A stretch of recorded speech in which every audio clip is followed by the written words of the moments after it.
Hello students, I hope you like my videos. If you like my videos please like share and subscribe. Students, आज हम ISC mathematics class 11th sets की exercise 1C कर रहे हैं.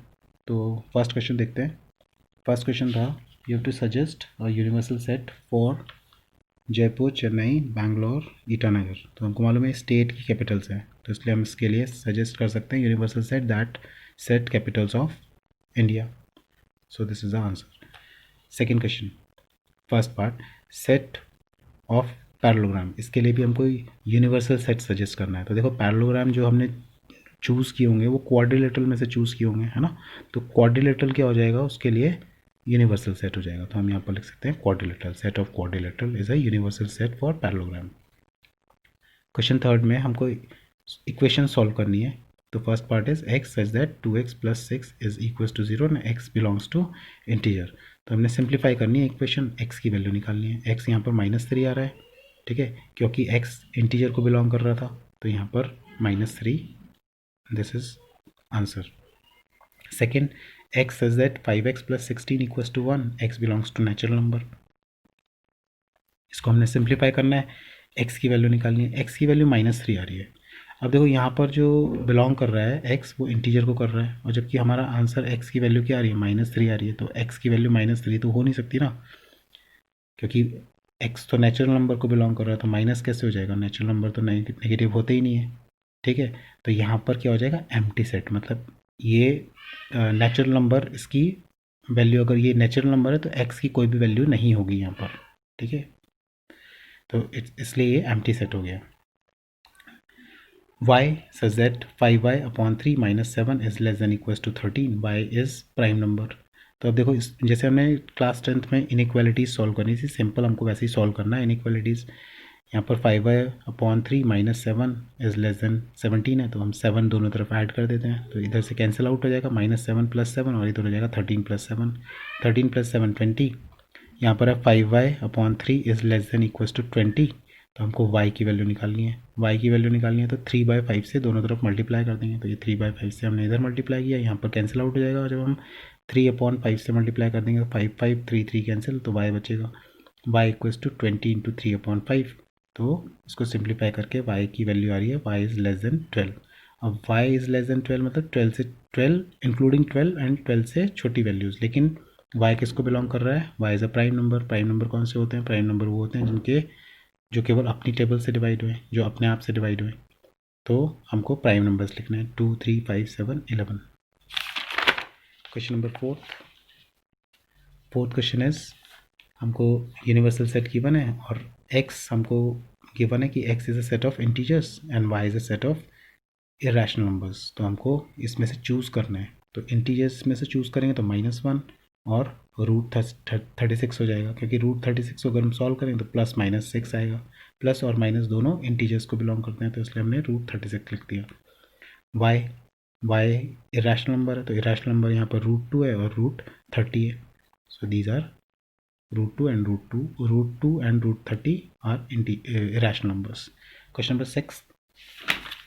In question number 6, you have to shade region represented by A intersection B. Venn diagram is given. A और B हमको given है, हमको A intersection B कौन सा पार्ट रिप्रेजेंट करना है, वो शेड करना है. तो यहाँ पर हमने जो कॉमन पार्ट है वो ये हो जाएगा. तो A intersection, so this represent A intersection B. Now A union B complement. तो A union B find out करेंगे पहले. A यूनियन B क्या होगा, A और B को ऐड कर दिया, है ना, A एंड B. तो A और B, A union B, A + B. और इसका कॉम्प्लीमेंट. कॉम्प्लीमेंट क्या होता है, यूनिवर्सल सेट में से इसी को माइनस कर देंगे, मतलब इसको छोड़ करके बाकी सारा. तो इसको छोड़ करके बाकी सारा ये वाला पार्ट शेड कर दिया. B कॉम्प्लीमेंट क्या होएगा, B को छोड़ करके बाकी सारा, मतलब B को हमने किस में से सब्ट्रैक्ट करना है, यूनिवर्सल सेट में से. ये हमारे पास यूनिवर्सल है, यूनिवर्सल में से इसको छोड़ के बाकी सारा पार्ट शेड कर दिया, तो B complement. Next 7th question, Venn diagram given है हमको A complement intersection C complement find out करना है. तो A कॉम्प्लीमेंट क्या होगा, A कॉम्प्लीमेंट होगा A को छोड़ करके बाकी सारा पार्ट शेड कर देंगे. तो A को छोड़ दिया, बाकी सारा पार्ट शेड कर दिया, उसमें C भी शेडेड हो जाएगा. नेक्स्ट है C कॉम्प्लीमेंट. तो C कॉम्प्लीमेंट क्या आएगा, C को छोड़ करके बाकी सारा पार्ट शेड रहेगा। अब वो जो दो सेट आए हैं, मतलब पहले हम ए कॉम्प्लीमेंट फाइंड आउट कर लेते हैं, फिर सी कॉम्प्लीमेंट फाइंड आउट कर लेते हैं। उन दोनों सेट्स को देखेंगे तो उनका इंटरसेक्शन लेंगे, मतलब उनमें जो कॉमन पार्ट है, तो कॉमन पार्ट ये आएगा जो शेडेड रीजन है। ठीक है, हम इसको करके देख सकते हैं। हम ए कॉम्प्लीमेंट कर लें पहले, फिर सी कॉम्प्लीमेंट कर लें, और फिर उसको उसमें जो कॉमन पार्ट है उसको शेड कर दें। Next, A union C intersection B. तो हमको ए यूनियन सी करना है पहले। देखो ए ये है और सी ये है, तो ए यूनियन सी क्या होगा, ये वाला प्लस ये वाला। अब इन दोनों का हमको इंटरसेक्शन करना है बी के साथ, मतलब इस पार्ट में और इस पार्ट में जो बी के साथ कॉमन एलिमेंट है वो ये और ये आएंगे, तो इसलिए हमने इन दोनों को शेड कर दिया। तो ये हमारे पास ये इसका शेडेड रीजन ये होगा। क्वेश्चन नंबर 8 फर्स्ट पार्ट, इसमें भी हमको वेन डायग्राम गिवन है और हमको ये पार्ट शेड करना है। तो ये हमको वेन डायग्राम गिवन था और हमको A union B intersection C find out करना है। तो पहले हम B intersection C find out कर लेते हैं। देखो बी इंटरसेक्शन सी क्या होगा, ये बी है और ये सी है। हमको ब्रैकेट वाला जो है पहले वो फाइंड आउट करना पड़ेगा, बी इंटरसेक्शन सी। तो बी ये है और सी ये है, तो इन दोनों में कॉमन पार्ट ये वाला आ रहा है डार्क वन, ये बी इंटरसेक्शन सी हो गया। जो बी और सी में कॉमन पार्ट है वो ये हो गया। अब इसका इंटरसेक्शन हमको किसके साथ लेना है, ए के साथ। ए कौन सा है, ये है। तो मतलब हमको, क्योंकि यूनियन लेना है, सॉरी नॉट इंटरसेक्शन, यूनियन। तो इसको हमने ए के साथ यूनियन लेना है, मतलब इस पार्ट को हमने ए में ऐड कर देना है। तो हम इस पार्ट को ए में ऐड कर देंगे, तो हमारे पास ये पूरा रीजन शेडेड रीजन बन जाएगा, जो कि ये पार्ट रिप्रेजेंट कर रहा है। Question number third, it's third second part, P intersection Q complement. तो पहले हम क्यू कॉम्प्लीमेंट फाइंड आउट कर लेते हैं। क्यू कॉम्प्लीमेंट क्या होगा, क्यू को छोड़ के बाकी सारा। तो क्यू ये है, क्यू को छोड़ दिया तो ये बाकी सारा पार्ट शेड कर दिया। और इसका हमको इंटरसेक्शन लेना है किसके साथ, पी के साथ।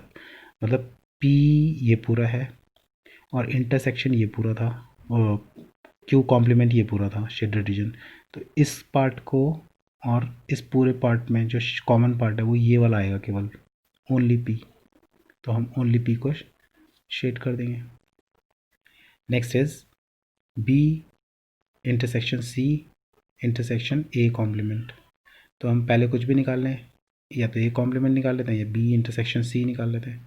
तो पहले बी इंटरसेक्शन सी निकाला अगर हमने, तो ये बी है और ये सी है। तो इसमें इंटरसेक्शन बी इंटरसेक्शन सी कौन सा पार्ट होगा, ये वाला पूरा पार्ट बी इंटरसेक्शन सी होगा। इस बी इंटरसेक्शन सी का हमने ए कॉम्प्लीमेंट के साथ इंटरसेक्शन निकालना है। तो पहले हम ए कॉम्प्लीमेंट निकाल लेते हैं। ए कॉम्प्लीमेंट क्या होगा, इसको छोड़ करके बाकी सारा। तो इसको छोड़ दिया बाकी सारा। अब इसको और इसको इंटरसेक्ट कराएंगे तो क्या कॉमन आएगा, तो देखो इतना इतना पार्ट कॉमन है, ये वाला पार्ट, ये वाला पार्ट कॉमन है। तो इसको हम शेड कर देंगे, ये पार्ट ये रिप्रेजेंट कर रहा है। क्वेश्चन नंबर 11th क्वेश्चन है, use the given diagram to shade the following regions. हमको ये पार्ट रिप्रेजेंट करना है तो वेन डायग्राम्स में। तो वेन डायग्राम गिवन था, ये क्वेश्चन में गिवन है हमको A complement intersection B intersection C complement. ठीक है, तो हमने पहले क्या किया, ए कॉम्प्लीमेंट फाइंड आउट कर लिया। ए कॉम्प्लीमेंट यहाँ पर निकाला हमने, ए कॉम्प्लीमेंट हुआ एक को छोड़ करके बाकी सारा, और सी कॉम्प्लीमेंट भी निकाल लिया। सी कॉम्प्लीमेंट हुआ हमारे पास सी को छोड़ करके बाकी सारा। ठीक है, तो अगर हम ए कॉम्प्लीमेंट को बी के साथ फाइंड आउट करें, मतलब ए कॉम्प्लीमेंट क्या हुआ, ए कॉम्प्लीमेंट तो इसको छोड़ दिया और बाकी सारा।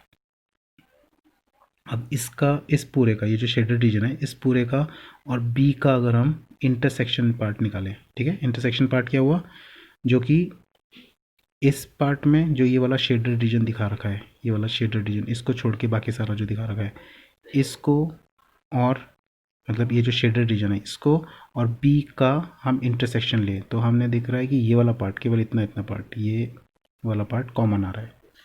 ठीक है, और इस पार्ट का अगर हम इंटरसेक्शन इसके साथ लें तो देखो कॉमन पार्ट क्या आएगा, कॉमन तो यही वाला पार्ट आएगा, इतना इतना पार्ट, ये वाला पार्ट आएगा कॉमन दोनों में। तो ये पार्ट रिप्रेजेंट करेगा ऐसे, तो ये हो जाएगा A complement intersection B intersection C complement. तो दिस पार्ट शेडेड रीजन, ये वाला जो पार्ट है ये रिप्रेजेंट कर रहा है this. It's third part, A intersection B intersection C and इस पूरे का कॉम्प्लीमेंट। तो हमको पहले ये फाइंड आउट करना है। तो हम ऐसे कर सकते हैं कि पहले हम A intersection B find out करें और फिर इसका जो आंसर आए उसका इंटरसेक्शन हम सी के साथ फाइंड आउट कर लें। तो पहले हमने किया ए इंटरसेक्शन बी। अब देखो ए इंटरसेक्शन बी कौन सा होएगा, ये पूरा पार्ट, ये जो कॉमन पार्ट है ये वाला। अब इस पार्ट का हम इंटरसेक्शन कर रहे हैं सी के साथ, मतलब इस पार्ट में और ये सी में क्या कॉमन है। तो ये पार्ट में और सी में क्या कॉमन आएगा, ये वाला पार्ट कॉमन है, इतना इतना, क्योंकि ये वाला ले रहे हैं हम और ये पूरा ले रहे हैं, तो इतना इतना पार्ट कॉमन है। तो इसका अब हमने कॉम्प्लीमेंट करना है। कॉम्प्लीमेंट क्या होएगा, इसको हम यूनिवर्सल सेट में से माइनस कर दें, मतलब इसमें से पूरे में से इतना पार्ट माइनस कर दें, मतलब इसको छोड़ दें बाकी सारा। तो इसको छोड़ दिया बाकी सारा, तो ये वाला पार्ट हमारे पास A intersection B intersection C complement represent करेगा। ठीक है, rest of the questions we discuss in next video. Thank you.